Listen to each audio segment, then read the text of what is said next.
Welcome to Project Untethered, where we give quick tips on how to live a travel life. Okay, let's talk about how to choose an epic location for your digital nomad adventure. Sure, you can Google top destinations for digital nomads, but those recommendations really aren't personalized to what you're looking for. Here's how to narrow down your dream destination in 4 steps.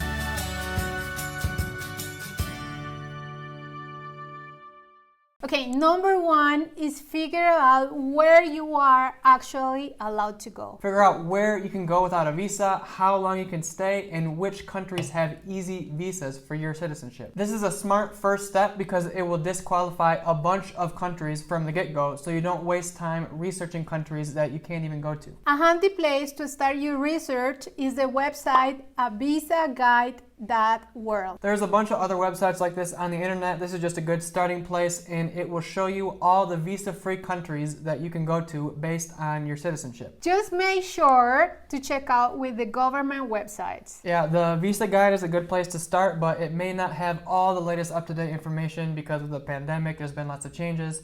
So after you find your list of interesting places, go to the government website to make sure everything is accurate and up to date. And if you want to travel a little bit slower, recently a bunch of different countries released these special digital nomad or remote work visas. We made a guide with the best digital nomad visas. Make sure to check it down below. Okay, and the step 2 is you need to determine your goals. What kind of digital nomad experience are you looking for? And by this, I don't just mean deciding between if you want to go to the mountains or the beach or big city life. Is your goal to immerse yourself in a different culture and have a local experience? Or would you prefer one of the big digital nomad hubs like Bali or Chiang Mai, where you have all the Western comforts from home and a bunch of different expats to hang out with? Both goals are valid, but they're going to give you 2 different experiences, and that is going to affect your final destination. For example, my goal was to escape the expat bubble, so I headed to Cali, Colombia, where I could immerse myself in salsa dancing, making local friends, and learning Spanish. I like it this way because it feels like a completely different world than back home. That said, you might not be looking for the same things as I am, and that's perfectly okay. To choose the best destination, you just need to know what you want. That said, if you're brand new, you might want to choose a destination that's already popular with digital nomads because it will be easier to get started, and once you get the hang of things, then you can choose a different path if you want to. Step number 3 is choosing your location based on your budget. For example, newbie digital nomads who are just getting off the ground might struggle trying to travel around expensive countries like the US or Western Europe,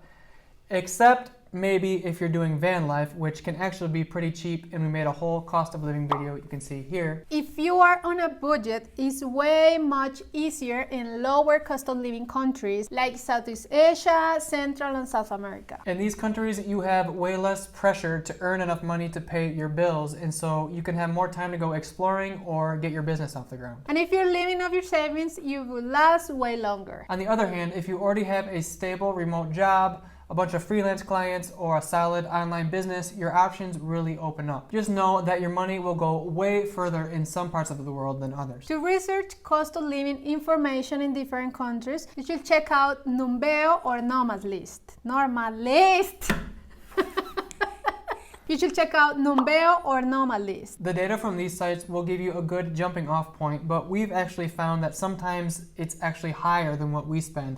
But again, that all comes down to the lifestyle you're planning to live. It's also useful to check out blog posts and YouTube videos. That way you can see exactly what type of lifestyle that the budget will buy. And if you want to know exactly how much you should save before leaving, check out our video on how to create a digital nomad budget next. Okay, and the 4th thing to consider is your travel style. As a digital nomad, you have a few different options. The main ways are a single base method, a multi-base method, or the pure nomad method. With a single base, obviously you have your home base and you take trips and you always come home to your home base.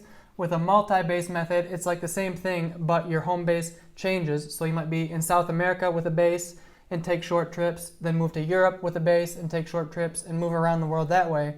And the pure nomad way is to have no base at all and to just travel from place to place. Each of these will have pros and cons, and that will affect your ideal destination. For example, if you want to go with the multi-base method, you're going to want to choose a destination that's centrally located, that's an easy travel hub, And the actual destination may not need to be that awesome in itself because you're going to be taking a lot of short trips to do your exploring outside of your main hub destination. On the other hand, if you want to go the pure nomad route, you're going to choose your destinations based on charm because you're going to be mixing work and travel in each destination that you go. What we recommend is experimenting each of those because you're going to find which one is the best for you. And you might find that it actually changes over time. For example, we started with the pure nomad method when we were over in the Philippines and part of Thailand and Cambodia, and that was all fun and games when we had smaller part-time work.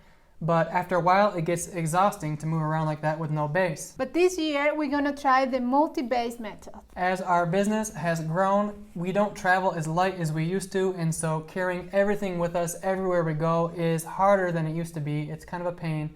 And so now if we can have one base and work there and then leave our stuff there as we take short trips and then do that all around the world, I think that would be a better option for us. You just have to find the best option for you. But guys, choosing your destination is just the first step. You might be wondering, once I choose my destination, how do I find the best and most affordable digital nomad accommodation for when I get there? Don't worry, we've got you covered. Watch this video next for everything you need to know.